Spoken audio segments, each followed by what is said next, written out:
The Retirement and IRA Show represents the words and views of the show hosts exclusively and should not be construed as investment, legal, or tax advice. All information is believed to be from reliable sources. However, we make no representation as to its completeness or accuracy. All economic and performance information is historical in nature and is not indicative of any future results. Any indices mentioned on the show are unmanaged and cannot be invested indirectly. Diversification and asset allocation strategies do not assure profit or protect against loss. Never make any investment or financial decisions based on information offered on this show without first consulting your financial, legal, or tax advisor. Financial planning services offered through Jim Saulnier and Associates, LLC, a registered investment advisor.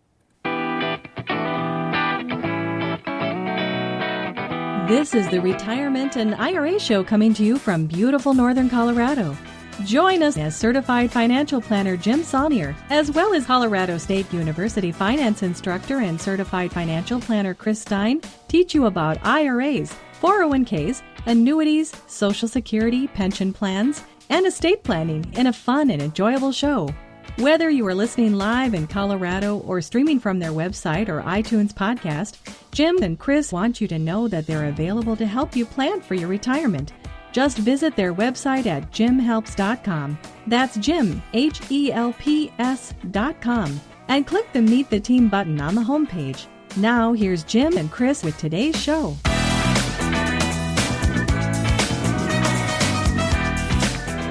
Welcome to the Retirement and IRA Show Q&A edition. On today's show, I've got Jim remote from the remote studio. He's gathered together a whole bunch of questions. Before I bring him on, I want to remind everybody, if you want to send in your own questions, the best way to do that is through our website. Go to jimhelps.com. That's Jim, HELPS.com. On there, you'll find a contact form. You can submit comments and questions through there. Or you can email Jim directly, jim@jimhelps.com. So I'm here. Jim should be able to speak now. I just unmuted his microphone. So assuming he's got his remote studio set up properly, we should hear him right now. Hello there. Can you hear me? I can. Welcome. Excellent. It is working. All righty. Welcome, people, to another Retirement and IRA Show Q&A edition, where you send in the Qs and hopefully we'll be able to give you the As. How's that? Perfect. Excellent.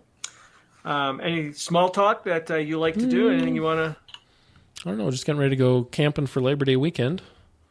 Oh, you're going away. Typical. Going up to Red Feather where your property is? Yep. So that's we pretty much do that every year as one of the final big camping sessions of the season. So the season has come to an end faster. Every summer goes faster and faster. Doesn't it seem to go by faster and faster as we get older and older? Yes. I've heard that was going to happen, but I didn't believe it till I experienced it. But it definitely is true. All right.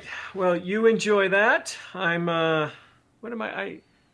really, I'm supposed to be going hiking on Monday. Mm-hmm. If we can get we want to go to Brandon Lake area, but you need passes now to get in because so many damn people live here in Colorado, and we're not sure we're going to be able to get the pass. We waited too long. I thought you were going to go up to the Snowies. Say what? I thought you were going up to the Snowies. I did that last weekend. Oh, okay. See, I don't follow your schedule close enough, I guess. How was that? No. Snowies were excellent. It was like Colorado was 15 years ago. Yeah. Yep. Beautiful, beautiful areas. Not too many people, relatively speaking, especially compared to Colorado. But it reminded me of Colorado and hiking in Colorado about 15 years ago. It was, from that standpoint, I loved it. So I have every intention of exploring that area again. But no, we didn't want to go up there during Labor Day weekend. We just figured it would be crazy busy. So we went the week before, and it was nice, very nice. Good. All righty, well, let's jump into this, folks. We've got a bunch of questions. Chris, as we always do, we'll start with a Social Security question. This is probably going to be more of a Social Security / planning question for you, Chris, not necessarily a factual-based question. So it begins, "Hi, guys. After your last episode, a question bubbled up in my mind." Now, this is going back to June 12th, so I'm not sure what episode he was talking about, but something around the beginning of June, we must have did an episode. Would you comment on the best claiming options in a situation for us if the younger spouse, who is 6 years younger and has been married for 10 years, dies prior to claiming their Social Security? The younger spouse who died is also the higher earner. The older surviving spouse, their benefit is 60% of the younger deceased spouse. What strategy considerations would you highlight for the surviving spouse? Thanks so much for your information. He gives his real name, but as always, we will call him George. Okay, you're right, because you're right in what you said. This is kind of a planning question. There's not just one approach to this. There's a few moving parts here. He did give us a little bit of, well, he or she did give us a little bit of information about the relative sizes of the benefits, the oldest being 60% of the younger spouse's benefit. So the younger spouse doesn't reach 70 as quickly, obviously, or as soon, reaches in the same amount of lifespan, but not as soon because of that 6-year age difference. And specifically, apparently they're worried about the younger spouse passing away. So let me describe what happens before they claim. The benefit, the survivor benefit left behind for the surviving spouse, if the one who passed away hasn't claimed yet, the benefit is set essentially as the benefit that the deceased spouse could have collected the day before they passed away if they'd filed at that point. Now, that's talking about people after they are kind of into their 60s. There are some adjustments that are made if you pass away young. There are special protections in place for a surviving spouse that was going to receive a survivor benefit if the deceased spouse passes away very young. So generally we're talking about passing away at or beyond full retirement age. That rule that I just mentioned definitely holds true, which is the survivor benefit left behind is going to be equal to the benefit they could have claimed had they claimed their benefit right before they passed away. So I'm not sure why they mentioned the 10 years issue, though, because they weren't talking, that only comes into play when people are divorced, and I didn't hear anything in this description. As soon as they mentioned being married for 10 years, my mind started spinning off into, okay, there must be a divorce in here somewhere, but there was no mention of that, at least that I picked up on, so I'm not sure why that was mentioned, because to receive a survivor benefit, you only have to be married for 9 months to be eligible, and that isn't even necessarily true if the death was an accident, an accidental death. There is no time limit, so you don't have to be married for an extended period of time in order to leave a survivorship benefit behind. The 10-year is only dealing with divorced benefits. So in this particular case, they're trying to figure out, so the younger person dies. We don't know what the benefit is because they didn't give us any numbers, but the benefit then doesn't grow anymore. You have to be alive to receive delayed retirement credits. So that's the one thing that ceases. You don't forego, the survivor doesn't lose out on delayed retirement credits that the deceased person was amassing up to the point that they passed away, but you can't go to the office and say, well, my wife was going to delay to 70, so can't I have benefit of all the delayed retirement credits if I wait to claim until then? No, is the answer to that. That's not how it works. But once you have a spouse who's passed away, you actually now have the ability to effectively do a form of a restricted application. Now, those of you who've listened for a while and are up to date and savvy on Social Security realize there used to be a thing, and still is for those who are grandfathered in, a technique when claiming spousal benefits, not survivor, those are two different things, spousal benefits as a restricted application where you can restrict your benefit application to just the spousal and letting your own grow in the background. The only people who can still do that with spousal benefits while both spouses are alive are those who were born before January 2nd of 1954. So still people out there who can do it. That number's dwindling, and it's in the next few years, no one will be able to do that anymore because people born in actually January 2nd of 2024, this becomes a moot point. No more grandfathering in, because at that point everybody would have turned 70 and won't be doing a restricted application anymore. So in this particular case, though, we're talking survivor benefits. People get them confused a lot and mix up the rules, but with survivor benefits, you are allowed to pick and choose. If you have your own benefit, and if you have eligibility for a survivor benefit, you can pick one or the other and leave the other one alone until you claim it later on, maybe. So without knowing the numbers, it's hard for me to give you a clean example here or walk you through how you might want to think of this, but you can do it on your own, listener. You've got the numbers there in front of you, or at least have access to getting those numbers. And one technique is for you to file for your own benefit first, leaving the survivor benefit unclaimed until you get to your full retirement age and then turning it on. Or you can file for just the survivor benefit, maybe waiting for your benefit to grow until maybe age 70 when it would be at its highest amount. You notice in one instance I said wait till your full retirement age, and the other I said wait till 70. That's because survivor benefits do not grow anymore after you get to your full retirement age, whereas your own benefit will get delayed retirement credits. I know this sounds confusing with the survivor benefit. The person who earned the benefit in the first place can generate delayed retirement credits. That's the deceased person in this case. But the spouse who's getting the survivor benefit can't additionally add more delayed retirement credits on top of it by delaying it.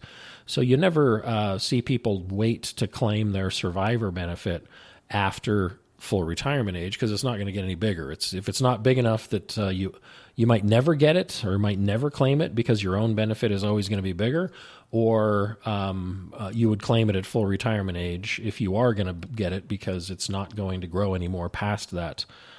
So just keep that in mind.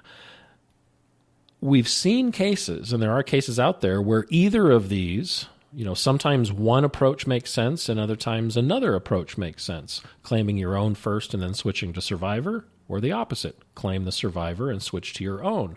You have full control over turning these on separately. You can never collect both at the same time. You're going to have to pick and choose. But you are allowed to pick one and leave the other alone, and then turn it on later, and it will turn on later at an amount as if you had never turned anything on in the first place. So there's a lot of flexibility with survivor benefits, and there's not just one approach, but that's the way you'd crunch the numbers and look at it. You can do it by hand. It's a little painstaking, if you will, to look at all the possible scenarios and combinations. This is a case where I would probably go use some type of software that's available. There's several places on the internet now that will allow you to plug in a bunch of your numbers for you and your spouse, and then simulate what you just mentioned. The younger spouse passing away at a certain point, and then see what the surviving spouse's optimal claiming strategy might be. Now, be careful, because a lot of those calculators are going to rely, when they give an opinion as to which you should do, they're going to use, a lot of times, a break-even analysis and prefer the one that has a break-even that's early. Make sure that that's the most important thing to you. If the most important thing is that you create the largest benefit that's for the long haul, the largest benefit that will stay with you in case you live an excessively long period of time, not just living to, say, average mortality in your 80s or mid-80s or low 80s or something, make sure that the strategy that it's suggesting makes sense in your case based on your priorities and your overall situation. But there are a lot of programs that will help clarify how that will work. Now, this is not a straightforward claiming decision, so I would probably be careful where you go. There's several places, though.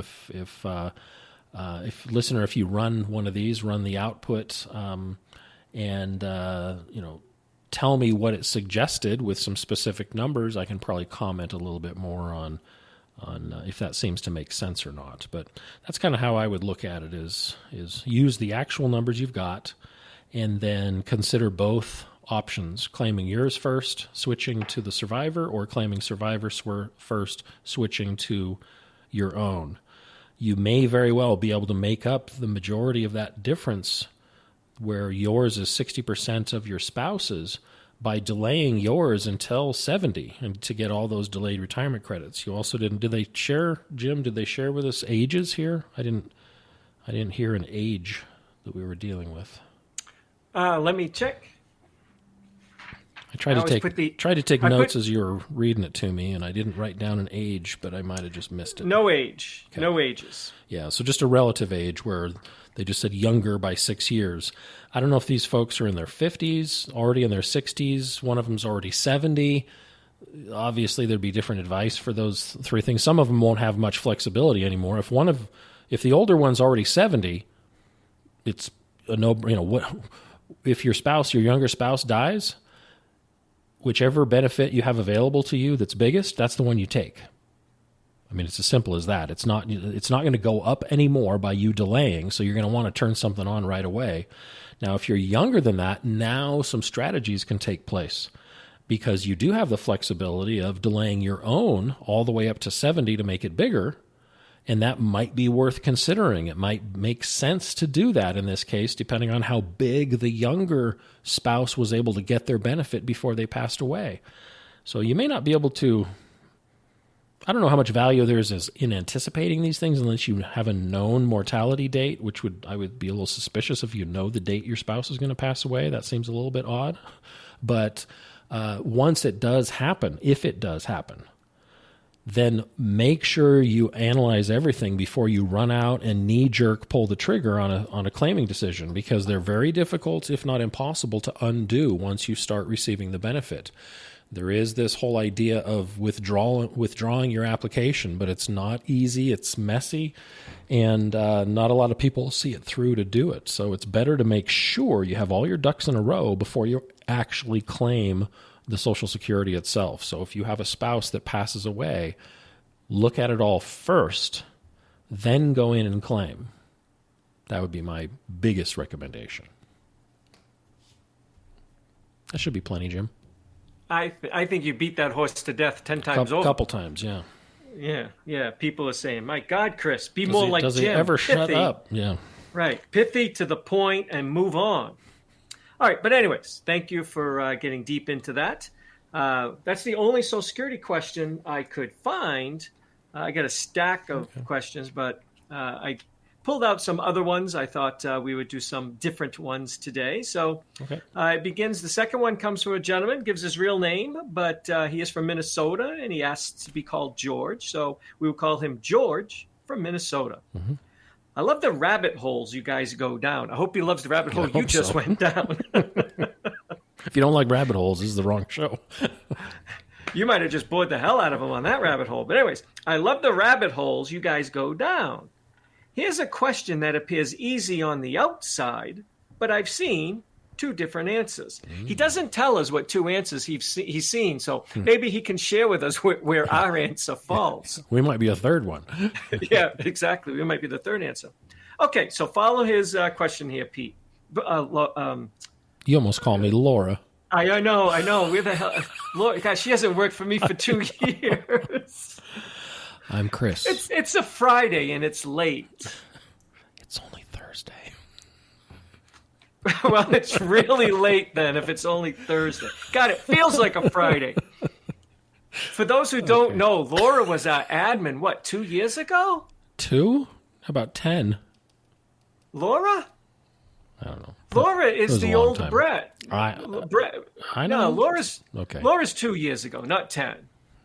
Joe was 10 years ago and Steph was 10 years ago, but Laura was 2. Anyways, I apologize. I did almost call you Laura. Just pulled that name out of nowhere. But anyways, It begins. Follow this, Chris. What is taxable when a Roth IRA is inherited by a non-spouse, non-eligible designated beneficiary? Now, there's a whole mouthful there, so I admire this guy for getting it right. I'm guessing what he's simply saying, inherited by a child who doesn't have any type of disability or long-term care need or anything like that. So they don't qualify to be a eligible designated beneficiary. And has reached the age of majority, maybe, to make it clean. Yes, to make it clean, has reached the age of majority. So in other words, he's asking a kid, your kid who is over the age of 18 or 26 if they're still in college, and they are not disabled. So what happens when they inherit a Roth IRA if the Roth IRA was in existence for less than 5 years? And remember, he wants to know what's taxable if they close that Roth and take the money out. So before I go on, listeners, do remember that Roths are tax-free, but we always say qualified withdrawals are tax-free. The way you get qualification is a two-pronged test, if you will. The first, you should be over the age of 59 and a half. Now, he doesn't give us any ages here, but remember, for tax-free money to come out, you need to be, you being the owner of the IRA, need to be over the age of 59 and a half, and to get the earnings out, the Roth, well, actually, I said that wrong, and I apologize. It is a late Thursday. You have to be over the age of 59 and a half to avoid the 10% early withdrawal penalty, which will not apply in death. Now I want to get to the next part. To get growth out of an IRA, to get the gain, which is what he's asking, the Roth must first be 5 years old. And that, he had says in his example, hasn't happened. But to get a qualified distribution for tax-free, Roth has been open for 5 years, and then one of these next things happen. You are over the age of 59 and a half, so that comes back. You inherited it at any age. And goodness, I can't remember. Oh, you're buying a first-time home. And what was the fourth way you can do it? Dead. You die, which is the inheritance. Disabled. That was disabled, yeah. Yeah, death, disability, buying a first-time home over the age of 59 and a half. Just to clarify, because I think the way you walked through that, people might have lost sight of contributions can always come out at any time for any reason, tax and penalty free. So the only thing we're talking about is potential growth in the account. Just I didn't say that? I didn't say the growth? Well, you did. I apologize if I didn't. I thought I did. But you did, I may but not at a key point. I think the way you said it, people might have misunderstood. So I just wanted to make sure, just so we're all on the same page. So he's wondering how the beneficiary can get the growth out tax-free if the Roth is not 5 years old. It must be 5 years old, and then one of the next four has to happen. Over 59 and a half, death, disability, or buying a first-time home. He's already saying the Roth is not 5 years old, but he doesn't give me any examples, so let's set one up. Let's say you open up a Roth, and again, the amount of growth that is in a Roth that's probably not 5 years old, Chris, is minimal. Because if you just crunch the numbers. Let's say you open up a Roth and you put $6,000 a year in it just to make these numbers round, and you do it for 2 years, folks. You put $12,000 in. You were the best investor known to mankind. The 12 doubled to 24, and you died. In year 2, you had no other Roth IRAs. You never opened one. You never contributed to one. So your Roth was not 5 years old. You leave it to your child. Your child is a non-eligible designated beneficiary. In other words, they're over the age of majority, so they're not a minor in the state in which you died.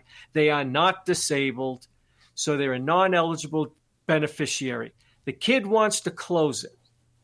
There's $12,000 of contributions. Chris is correct. That $12,000 can come out at any time for any reason. No taxes, no penalties. It can be taken out by you when you were alive and contributing it, or by your child at death. But there's also growth in there. In my example, there was another $12,000 of growth. The child wants to take it all out. So he asks, Will it be considered a distribution when the owner dies?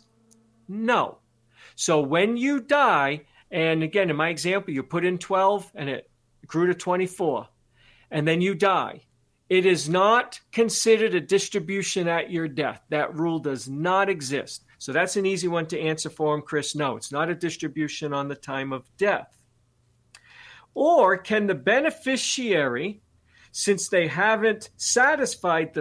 decedent hadn't satisfied the 5-year rule, wait the remainder of time to reach 5 years and then make the withdrawals tax-free?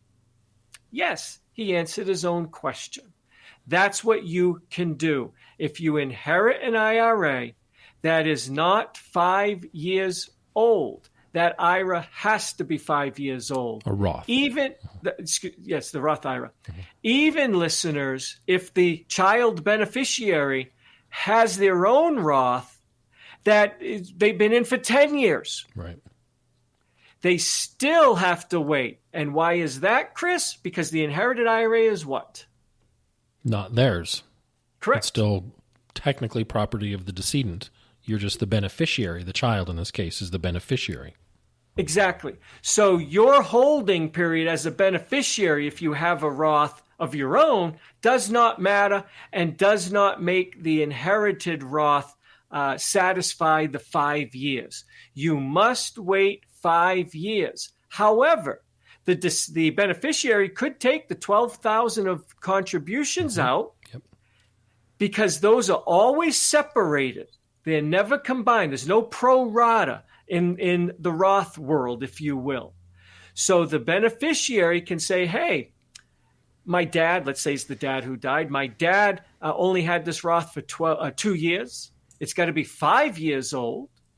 I'm going to take the $12,000 of contributions out first, and then I'm going to wait 3 years to hit 5, and then I'll take the $12,000 of growth out tax-free. Mm-hmm. Now, if that beneficiary is under 59 and a half, there is no 10% early withdrawal penalty because, like I said, listeners, the 10% early withdrawal penalty goes away at death. Now, in my same example, that kid had his own Roth. There would still be a 10% early withdrawal penalty from his Roth on growth, but not on the inherited Roth. On an inherited Roth, the 10% early withdrawal penalty always goes away, irrespective of the beneficiary. But the taxation on the gain, the growth in the Roth, only goes away if the Roth is 5 years old or older. Did I explain that well enough, or do you think I must? Yeah, and I think you did well on that. The one thing that people might be thinking, oh my gosh, this is so confusing. It does get confused a lot. People mixing up the penalty, the 10% penalty, which is technically a penalty tax. So people think of it as a tax. And then the taxation of the growth, the earnings in the account. We don't usually talk about the taxation of the growth in a Roth because we're assuming most of the time you're putting it in there playing by the rules, and the distributions out of the Roth are qualified distributions. That's the terminology that means that it can come out of there without paying income tax on there. The growth itself is income tax free.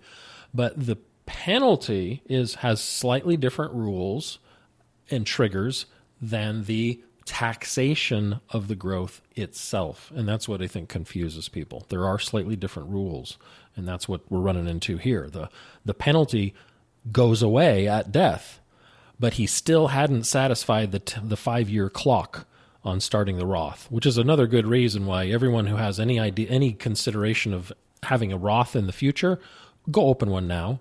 Just use the minimum amount to get it open. Get that 5-year clock out of the way so nobody ever has to face this kind of an issue. You shouldn't be leaving this to your kids to deal with. It's so easy to satisfy the 5-year clock. Just go get her done, and then you don't have to worry about this. But Occasionally comes up, as this person described. A unique question, that one we have not answered before. So I love these. We need a special sound effect for brand new questions we've never dealt with on the show before. We've been doing this show for so many years, I can't remember if we ever answered a question like this or not. I don't think so. But it's one that's not common. Right. But again, listeners, in case I lost you on anything, to get a qualified distribution from a Roth, in other words, tax-free, it's very simple to understand. Two-prong test. First, Roth must be 5 years old. Second prong, if you will, one of 4 things must happen. The IRA owner must be over 59 and a half. Or the IRA owner must have died.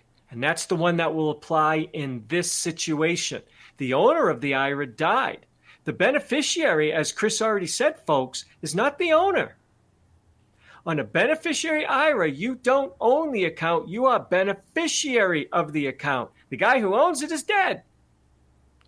So on the prongs, the second prong, one of 4 things, over 59 and a half, the owner.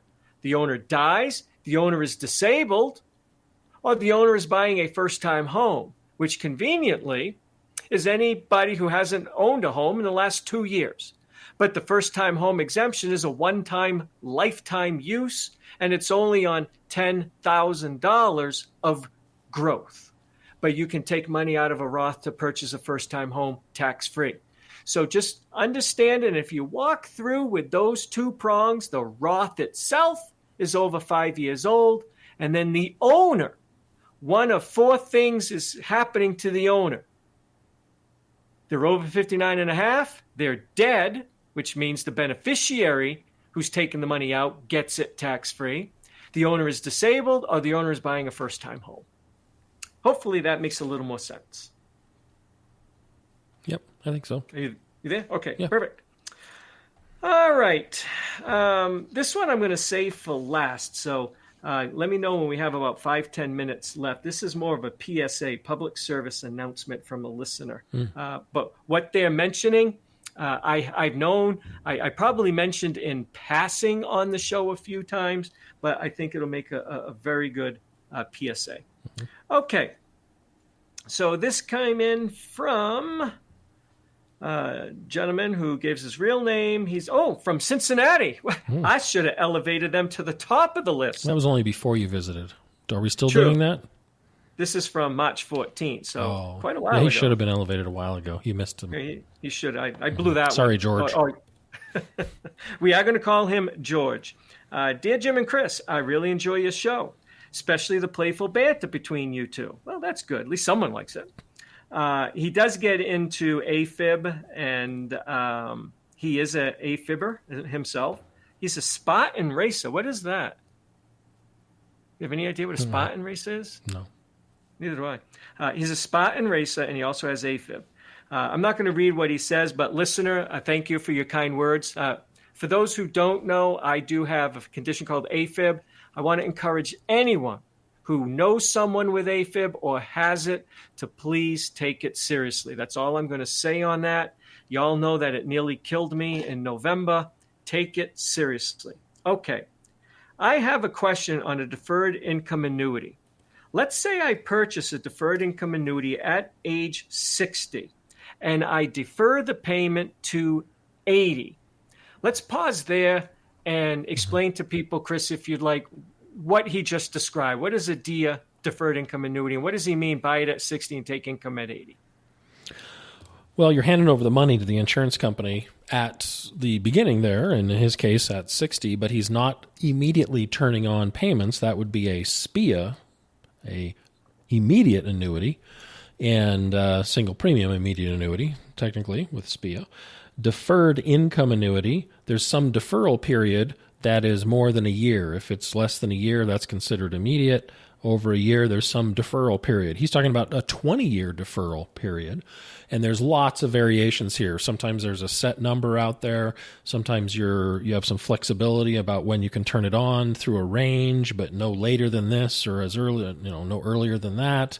And there'll be some agreement as to how the annuity is going to perform and act between the day you buy it and the day you actually turn on the income. So there's lots of variables that could take place in here, but that's basically what we're talking about.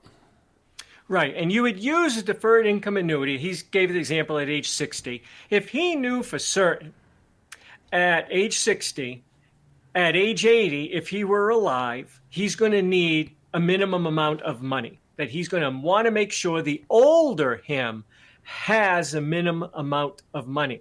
And here he is at 60. He's got two things he can do, folks. He can put a reserve aside, manage it, take care of it. A lot of you Van Guardian do-it-yourselfers would probably prefer that option because you love investing your money. So he could put enough money aside that he would feel fairly confident that when he reaches 80, the money that he's putting aside at 60 will grow to a level that the income the 80-year-old him will want will all but be assured. Of course, there's no guarantee. Anything can happen over that 20-year period that would cause the account balance to be significantly greater or significantly less than what he's going to need. But that's one option. Would you not agree, Chris? Yes, certainly. But there's another option that some people do choose. They don't want any risk in the sense they don't want to worry about what the older them is going to need. The younger them simply wants to put the plan in place, and they will feel better, folks. I know you Van Guardians can't understand it, but there are truly people who will feel better knowing it's taken care of. They don't want to manage the money like you do. Or maybe they just want to manage the variable expenses, the fun expenses, as Chris and I call them, themselves. But the money that the older they are going to need, whether it's for minimum dignity floor or some other expense that they absolutely want to make sure the older them can cover, they just want that risk gone from 20 years of economic uncertainty, in this case, between 60 and 80.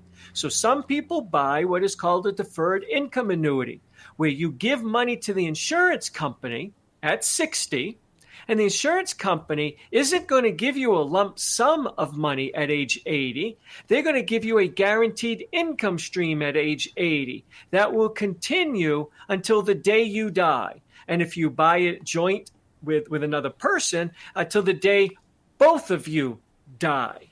But that is a way of kind of taking the risk off the table. So I just want people to understand where a DIA fits into retirement planning. Fair enough, Chris? Yeah. Okay, so now I have a feeling he's a do-it-yourselfer because now he starts really trying to get deep into the weeds here. He said, at today's low interest rates, approximately how much of my return, if I bought a deferred income annuity, would be from the insurance company's investments themselves? For example, from the bonds and other investments that they're purchasing it. And how much would be from mortality credits? I recognize that the return of a deferred income annuity is a function of what the insurance company can earn, mortality credits, and how long we will collect. Now I'm going to pause there because his payout calculation function is wrong. In a deferred income annuity or in an immediate annuity, single premium immediate annuity, your payout, you got two of them. You are correct. The payout, which is all guaranteed on day one, and you never have to worry again. The payout is a function of, you are correct, the insurance company's earnings. They base it off of current interest rates. Mm-hmm. They don't try to guess what they might earn on your money. They base it on what current interest rates are yielding. Generally, the 10 to 30-year bond, they're going to base it on that. They're not going to base it off of prime rate or short-term rates. So usually an intermediate to longer-term rate is what they're going to base it on. So you are correct there, listener. Mortality credits, you are correct there. Mortality credits, folks, when you buy one of these annuities, as Chris said, you give up access to your money. The insurance company has it. And the insurance company acts really, Chris, as a dealer. They collect everyone's money and they kind of dole it out for the rest of everyone in the mortality pool's life. They collect this money and they say, okay, here's your share, here's your share, here's your share. They do that every year once the annuity is turned on. And they're just really handing out everyone else's money, folks. It's only the last people in the pool who live the longest where all the other money might be gone, and now the insurance company has to use their money. But at first, they're only doling out everyone's money that they collected. It's called risk pooling. They're putting everyone's together because what's going to happen to some of those people, Chris, in the pool? Well, some are going to pass away earlier than expected, and let's not say earlier than expected, earlier than average, and let's leave money behind. They'll have not gotten out as much money as they put in. That is going to then be available in the pool for those who live longer than average, who then receive more out than they individually put in, but because there's some leftover from others in there, they continue to be paid from that pool. That's the whole concept of the pooling. Right, that's mortality credits is what they call it. You're getting money from people who died before you. Now, it doesn't work like a tontine, and we'll get into that on another show.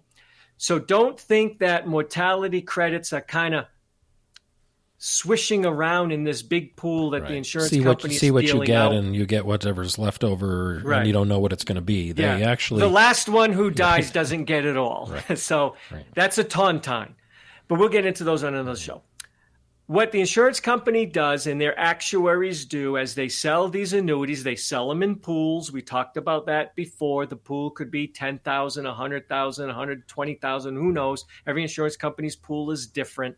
And the insurance company actuaries can tell you with an degree of canny accuracy. Canny? That's not wrong, right? Uncanny degree. Right. Yeah, it's not an undegree of canny. It's an uncanny degree. Whatever. I knew I didn't say that right. You had all the syllables were there. I had it all there. I just didn't put it in the right order. Okay. Whatever I meant to say is the insurance company cannot tell you, let's say it's a 10,000 pool member. They can't tell you the names of the 10,000 people who are going to die. But what can they tell you, Chris? The number each year. Right. They're not going to know who, but they'll say year 1, only 4 are going to die. But by year 23, 75 a year are going to be dying. And they are accurate on that. So then the actuaries can say, again, they don't care who dies, just the number. So they can start figuring out beforehand, before people start dying, how much mortality credits will be floating around in any given year. They average it out over the life expectancy of all pool members, and they give people right away the mortality credits. So you don't have to wait for them. They bake it right into the return. So anyways, the listener was correct. Earnings of the insurance company and mortality credits. He's missing one key element. He jumps to the length of time you claim. That length of time kind of maybe affects the, and what he means by that, I'm assuming, because most people buy this for their lifetime. Some people will buy what is called a period certain instead of a lifetime. I don't want to get this money forever, Mr. Insurance Company. I only want to get paid for 10 years or 15 years or 5 years. People buy period certain annuities for any number of reasons. Or they might say, I want lifetime, but if I die early, I want it to pay for at least 10 years or at least 15 years. Those are a different type of annuity that don't really apply to what I'm trying to describe. But the time listener, that does technically impact how much you get, but it is not part of the calculation. What you are missing is a return of principal. All annuity payments are a function of a return of your own money, a portion of interest from the insurance company, and mortality credits from everyone else. And how do I know those are the 3 elements? Out of what I just described, Chris, what is received tax-free and what is taxable? Your own money comes back to you tax-free. Exactly. Extra money that comes to you is taxable, assuming, without making it more complicated. Exactly. So the insurance company will factor in a return of your own money, which is the lion's share of your annuity payment for the first half or greater of the payments you receive. It's the lion's share of your annuity payments, with a smattering of mortality credits and with interest. Now, eventually what happens on these annuities is you will receive, if you live long enough, all of your money back. You will have received all basis. And then, magically, 100% of that annuity payment is subject to taxes. So at the beginning, when you first turn it on, the insurance company is going to give you an exclusion ratio. And they're going to give you a 1099 every year and tell you, hey, out of the $1,000 a month we pay you, 85% of it is a return of your own money, or $850, and $150 is mortality credits and interest, and that's taxable to you every month. And they will report that to the IRS. But when you receive all your money, your 1099 is now going to show 100% fully taxable. Why? All your money has been received. You are receiving purely interest, mortality credits, and money from the insurance company. And that's all taxable to you. So those are the three elements, listener. As far as his question, how do I know how much is coming from interest and how much is mortality credits? My answer is, it doesn't matter. Does it really matter? It might matter from the standpoint of what is going to be taxable to you. You could ask the insurance company, would it be possible for them to determine now in year one of a 20-year delay period what the exclusion ratio will be in 20 years? And that will kind of give you a mixture of what is my own money and what is mortality credits and interest, but they're not going to break out what is mortality credits and interest. They're only going to show you taxable and non-taxable. The taxable is mortality credits and interest. I know do you do it yourself as y'all want to know what's going on here. I don't think it really matters. In 23 years of working, I have never asked the insurance company to give me the breakdown. I've always just looked at the payout amount. I don't know if they can give you the exclusionary ratio now or if they have to wait till you turn it on. So you can try asking them that. His final question is there any way I can find out the expected return of my deferred income annuity at various ages? For example, what if I go from 80 to 90? So I guess if he delays it, what if I go from 80 to 90 or from 80 to 93 before claiming? Yes, you can figure that out. Mm-hmm. You have to ask the insurance company, though. There's no chart you can go to. There's no website you can go to. You got to call the insurance company. And many are going to tell you, we can't tell you that answer until you call us up to take income. Because the phone reps don't even know the answer. They have to take your contract, put it into their payment software, let the algorithms work their magic, and then they'll know what you're entitled to get. They'll always give it to you, but they don't have a chart of all this. Now, if you do buy a deferred income annuity, but you do it annually, Chris, or monthly, I have clients who do it monthly, I have clients who do them annually, every purchase will pay out a new future income stream, and you will get a breakdown chart of that. Right. Why did they do that way? Because interest rates change every year, Chris. And your payout is based on interest rates on the day you put money in, mortality credits, and a return of your own premium. Those three elements. Interest rates change all the time. Mortality tables change, but not all the time, usually about every 7 or 8 years. So if you buy a deferred income annuity in stages, and you can do that, if you tell them I want $10,000 at age 80, I'm 60 now, and I want to make yearly contributions, how much do I have to put in each year? So at the end of 20 years, I will receive $10,000 a year. They'll tell you how much you have to put in every year. They'll show you that. and you can start contributing that in. But each contribution will be a different payout, and you will get a statement showing what each contribution purchased for you. Anyways, he went a little deep into annuities, and I just figured I would share some of that with listeners. Yeah. All right. Let's see. This one is a fairly easy one to answer. I'm not sure what this gentleman is thinking. I emailed him for more clarification, but I don't think he understood my question. But I'll start with his original question, Chris. It's wicked short. And he is from... He doesn't list where he's from. All right. Anyways, he gave his real name, but we're going to call him George. I listened to one of your podcasts about Roth IRA conversions, and it led me to a question. I have a SEP IRA and I have a traditional IRA. Both only have pre-tax dollars. So there's no basis in them, Chris, at all. I also have a 401k with my current employer. Am I able to reclassify both my SEP and traditional IRA to Roth IRAs and avoid the pro rata penalty? I think what he means by reclassify, conversion, is what he's saying. Can I convert both the SEP and traditional into Roth IRAs and avoid the pro rata rule? Or do I need to roll them both into my 401k first?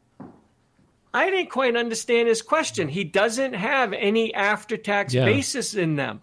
There is no pro rata rule based on what he told us. No, so that's what I picked up on. What we're getting at, listener, let's just say he had a SEP IRA and a traditional IRA. And if you don't know what a SEP IRA is, it's because you're not self-employed. But if you're self-employed, they have a special IRA you can open called a SEP. Okay, let's say he has a SEP and a traditional, Chris, with $50,000 in each one, and $10,000 of the $50,000 in each one is after-tax dollars, money that he put in but never deducted on his taxes. Does that make sense? So he has $100,000, $20,000 of after-tax, and he'd love to get that $20,000 into a Roth. If he converted and try to pick just the $20,000. Hey, I'm going to take just that $20,000 out, Mr. IRS man, and move it into a Roth tax-free because it's after-tax money. I already paid taxes on it. He can't do that. Correct, Chris? Right. That's where the pro rata rule comes in. It's all about pre-tax and post-tax basis in these accounts. And his original description, there wasn't any. In Jim's description, there's 20% of it that is basis. And it's going to come out 80-20, dollar for dollar as it comes out. The only way you're going to get that whole 20 out of there is take the whole 100 and convert it, thus paying taxes on 80. You will get to convert the other 20 tax-free. They don't tax you twice, but because of the pro rata rule, it's going to come out proportionally whenever you take money out, whether it's a distribution or a conversion. Just remember, either one of those are subject to the pro rata rule. Right. But there's a way around that. We call it separating the cream from the coffee. Right. We always use cream and coffee to get you to understand after-tax basis is in an IRA moves throughout the IRA like cream moves throughout coffee, and it's impossible to separate. But there is one way to separate it. Yet he has a 401k and an employer. He could move his SEP IRA and his traditional IRA to his 401k. 401ks by law can only accept pre-tax dollars, so $20,000 would remain behind. Now you can easily say to the IRS, the only money left is after-tax basis. I moved everything else to a 401k, and you can move that after-tax basis to a Roth as a conversion tax-free. However, it's not the scenario he described. Right. He specifically said it's all pre-tax dollars. Yep. So I wrote to him, Chris, and I said, good morning, George. And I said, you will have no problem converting into an IRA without any pro rata issues. But what is it you are trying to do that has you concerned about pro rata and has you thinking you need to move your accounts to a 401k? So then he wrote back, he says, thanks, Jim. I'm 52 and I'm looking to retire next year. I was thinking since my income and tax rates would be lower, I should convert now and pay taxes now out of savings that I have. I believe future tax rates are going to rise. And if I can get it into a Roth now, I won't have to worry about taking RMDs on it later. Fairly straightforward answer, Chris. He doesn't have to worry about anything, does he? He still hasn't mentioned anything that leads me to bring the pro rata rule into the conversation at all. No. Go ahead, listener, and convert. There's nothing stopping you from converting a traditional IRA and your SEP IRA, which is technically a form of a traditional IRA. You can convert both of those into a Roth, pay taxes this year. You're not going to have any pro rata issues based on what you told us. If you missed something or worded something wrong, then there could be something. Mm-hmm. But if you have no after-tax contributions in either of those accounts, there is no pro rata, you can convert. There's no need to move it to a 401k. But if you wanted to go to the 401k to separate after-tax dollars, do not convert. I'm just hoping he listens and he understands what he has in the account, but nothing he said is going to cause me to think he needs pro rata unless he's confused and he does have after-tax money. And when you say go ahead and convert, it's more go ahead and convert without any concerns about pro rata. We still don't have enough information to give any kind of judgment on whether this is a good idea or not. So he'll have to make that determination on his own whether it truly makes sense to convert it all or not. But so far he hasn't shared anything that would lead me to believe there's any pro rata. So I agree with you. Okay. How much time do we have left? Time for your final... The PSA? Finale, the PSA, yeah. All right. This is a story, folks, from a listener. I think people can learn from this. So I do want to share what happened to these people. Dear Jim and Chris, my wife and I very much enjoy and learn from your show. But we believe, and we vote with Chris, just do 2 a week. So there's a 2 a weeker for you there, Chris. Okay, good. Okay. This recent experience has left me wanting to share a warning with your listeners and seek your advice on how to proceed. My father died last year at age 95. He left his IRA to my mom, who was also 95. Mom was very frail and immediately assigned durable power of attorney to me to help her manage her assets and pay her bills. Dad's IRA was at, I'm not going to name the custodian, Chris. If you hear it, it's a well-known custodian. They're not here to defend what's going on, so we're just going to say custodian X, okay? Mm-hmm. My dad's IRA was at custodian X, and after custodian X verified my power of attorney that my mom had just granted me, I helped my mother fill out the paperwork to transfer the IRA into an IRA in her name, which, as listeners to this show know, a spouse can do. Correct, Chris? Correct. So the deceased husband's IRA can be moved to the living mother's IRA, no problem. Mm-hmm. My mother told me she wanted her 2 favorite charities as equal beneficiaries of her IRA. I called each charity, received all their designation information, which we gave to Custodian X.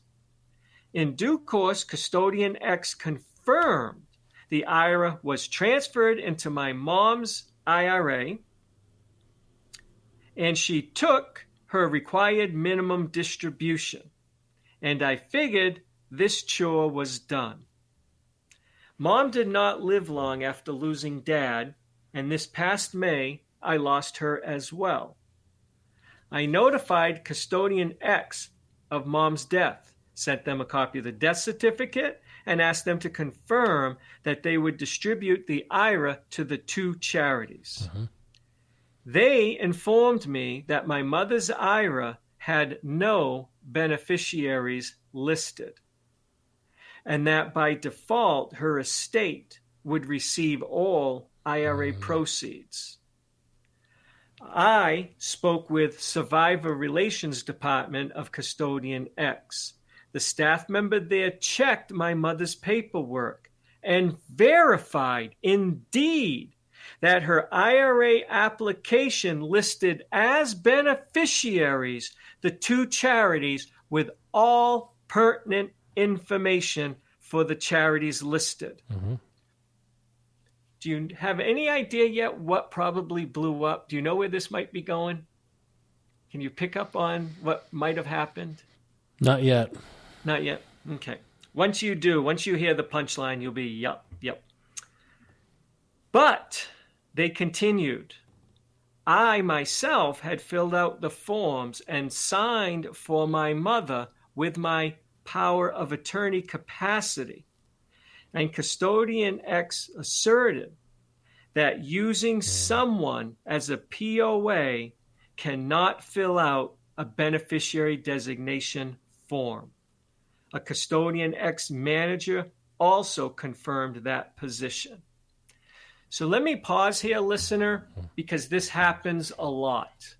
And I spoke about this in the past. I know I did because we did a show from one of my Ed Slott events a couple of years ago, where a very, very knowledgeable estate planning attorney who always, for the last 10 years that I've been in the group, she's been teaching us from Nevada, from Las Vegas, Nevada, came in.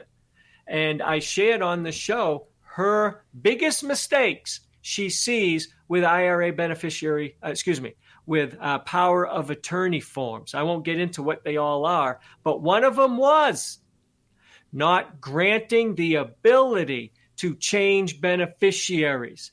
That has to be specifically listed in a POA form. And in her opinion, it should list the specific IRAs you are granting that power on, the custodian, and you should get the custodian's approval. None of that was done. Yeah. Obviously, Custodian X, which again, folks, if I named this firm, is a massive firm. Trust me. Everyone listening has heard this name. We have said this name on the radio, the podcast many a times. This particular custodian might not have accepted it, Chris. They might have said, no, we don't allow that. But at least they would have known. They would have tried. Custodian X would have said no, and then they could have moved it to a custodian who would accept a beneficiary form signed by someone who is granted that power. You must specifically list that power in a POA form and then make sure the custodian will accept it. Did you pick up on that as soon as I mentioned he signed the beneficiary form? Yeah, I remember that show now. That was a while back. But that was a while back. Granting that specific permission in the POA, I was assuming the POA was full, but now that, that isn't something that a lot of people would think of. And the POA was likely put together by an estate planning attorney, so you can't blame the individuals in this case. They're not experts in this. The estate planning attorney should have known better. But I fault the custodian too, because at minimum in this whole story, they should have rejected the beneficiary designations on there because the agent filled it out, and let them know so that they could have remedied this before she passed away. The fact that nobody bothered to bounce that back to them and just leaves the designation blank is concerning, and I think they're culpable to some extent for that. That's lack of care, for sure, in my personal opinion. Right, and he asks that very next sentence. He says, why would Custodian X accept all my other actions as I assisted my mom, but now reject this one bit and never notify mom or me? Welcome to the world of large bureaucracies, folks. That's really all it was. It fell through. It's what bureaucracies do, and that's what happens. But it's just, they didn't do it they either did it out of apathy, neglect, ignorance, any number of reasons. That's why I'm sharing again. I didn't love reading this when I got it, but I said I'm going to read it to everyone because everyone needs to know this. Please take that into account. If you have power of attorney for your parents and you are changing their beneficiary forms, time out. Make sure that POA form, again, specifically lists it, account number, custodian, and the power that you're granting. Same thing with gifting. Well, I'm getting too deep. We'll do another show on things to look for in a POA form. And then confirm it yourself with the custodian. Mm-hmm. Confirm it yourself with the custodian. So then they ask, I do have a rhetorical question. He does go on to say, surely this is not a provision of IRA regulations, I would imagine, but a custodian X specific problem. Yes, that is correct. It is a custodian X specific problem. It's their rule. They're the trustee of the IRA. They set the rules. We talk about that all the time. If they're not going to accept it, they're not going to accept it, and you can move it to a custodian who will accept it. But he does ask a quick question. I'm the executor. I was going to say executor. I'm the executor of Mom's will. So I will ask this of the attorney who helped us draw this together, but maybe you can provide some information. I assume that when the IRA pays to the estate, its disposition is by necessity controlled by my mom's will. You are assuming correct, listener. The IRA becomes an asset of the estate. It will pay out to the estate. The estate will pay taxes, and then it gets paid out based on what the estate allows, which is the will. So then he continues. There is no provision in my mom's will to pay charities. I have now no way of honoring Mom's intention with her IRA unless I convince all of my other siblings, who are each beneficiaries in Mom's will, to donate their share of the IRA proceeds to these two particular charities. Or I will simply have to make the contributions myself with my own assets, since my parents left us generous sums of other monies. So yes, listener, you're going to have to either convince your siblings this is what Mom wanted, and she left us plenty of other money, or if you want to honor your mom's wish, you may have to do it all on your own. Regrettably, but that's what's going to have to happen. Yeah. One slight bit of good news, I guess, for the kids is that they making a charitable donation in their own name, they have some potential deduction for the charitable donation, which wouldn't have happened if it would have gone directly. The charity is going to likely not net less in this whole chain of events, but kind of depends on how the kids treat it. But there is a little silver lining, I guess, giving it from the kids. They could experience a little slight tax benefit from that. But yeah, this is too bad that it's anytime something bounces out like that, the client should be notified because they were clearly trying to do something. System kicks it out, says no, someone should have got on the phone and called him, sent him a letter, something. Hey, this isn't going to work. We can't honor these beneficiaries. Have to do it a different way, something like that. I would say what probably happened is, again, as everything got entered by a clerk or whatever, it never got noticed when it was being added that someone with a POA signed the beneficiary designation form.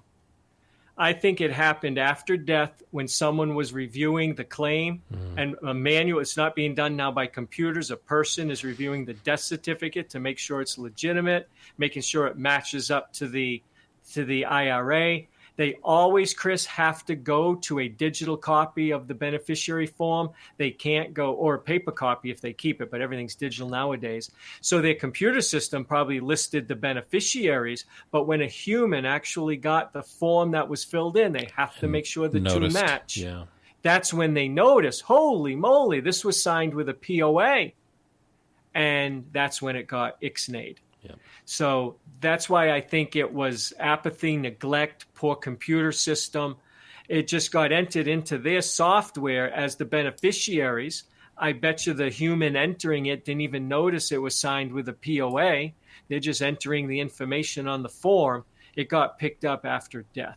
Yeah. And I'm thinking that's why they didn't contact you. And that's why everyone, if you've done this, call up the IRA company, custodian, not company, and ask them, who do you have listed as beneficiary? But then go one step further. If you did it with a POA, then say to them, and I wouldn't trust the phone rep. You might want to say, I'd like this elevated to your manager, please, and confirm with them.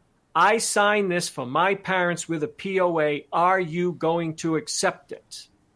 And find out and try to get something in writing from them. Can you provide me something in writing that you will accept this? And then save that.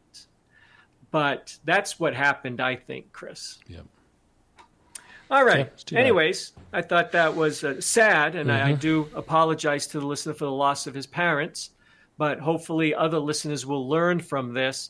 And hopefully, if we remember, we'll do another show on big things to look for in POA forms. But this was one of them. I had talked about naming beneficiaries with a form and granting that, and gifting and real estate, all the things that we want people to look for in a POA form. Maybe we'll do another show on that. Yeah, sounds good.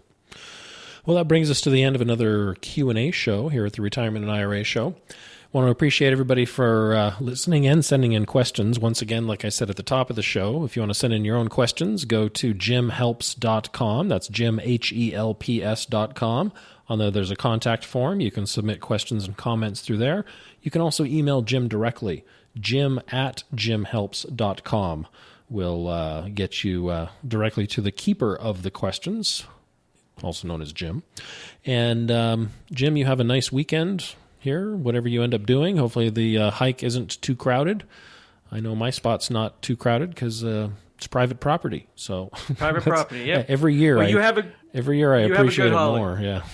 So. Yeah, you have yourself a good holiday weekend. Everyone listening, by the time they hear this, the holiday weekend's over, right? No, it's playing Saturday of holiday weekend, so they might not listen to it until after the weekend. But well, if you haven't had your holiday weekend yet, folks, I hope you have a good one. If you already had it, I hope it was a good one. Perfect. Well, we'll be back next week with a brand new show. You have listened to Jim on the radio, read his quotes in the media, and enjoyed his banter on iTunes. But even now, you may wonder what sets Jim Saulnier and Associates apart from other financial planning companies. The answer is quite simple. Jim's diverse team of professionals specializes in retirement planning. They form a lifelong relationship with you and measure their success not through product sales, but through the security and prosperity you may achieve in your retirement. Jim's entire team shares his unwavering commitment to placing their clients' best interests first, while offering their services at fair prices with full disclosures. The professionals at Jim Saulnier and Associates are available to assist you with your retirement planning needs. Visit jimhelps.com to schedule your complimentary coffee and a second opinion meeting. That's jimhelps.com. Or call 970-530-0556. The Retirement and IRA Show represents the words and views of the show hosts exclusively and should not be construed as investment, legal, or tax advice. All information is believed to be from reliable sources. However, we make no representation as to its completeness or accuracy. All economic and performance information is historical in nature and is not indicative of any future results. Any indices mentioned on the show are unmanaged and cannot be invested indirectly. Diversification and asset allocation strategies do not assure profit or protect against loss. Never make any investment or financial decisions based on information offered on this show without first consulting your financial, legal, or tax advisor. Financial planning services offered through Jim Saulnier and Associates, LLC, a registered investment advisor.